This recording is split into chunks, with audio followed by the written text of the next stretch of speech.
मरियम औरंगज़ेब के साथ एक वाक़या पेश आया और ये वाक़या पहला वाक़या नहीं है।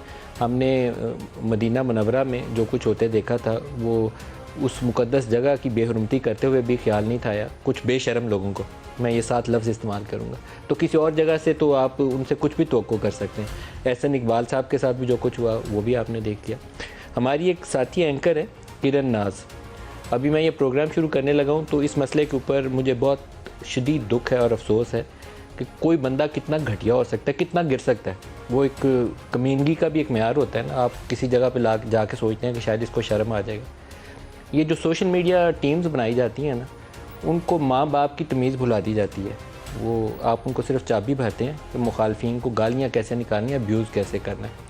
पीटीआई की सोशल मीडिया टीम हो या किसी और सियासी जमात की टीम हो, अगर किसी खातून के साथ ये कुछ करता है या उसकी बेटी के साथ ये कुछ करता है तो इतना काबिल नफ़रत है कि अगर उसकी माँ या बाप को या उसकी बेटी को या उसकी कोई बहन है उसको वो चीज़ें दिखाई जाएँ तो शायद दोबारा उसके घर के अंदर उसका दाखिला ममनू हो जाए।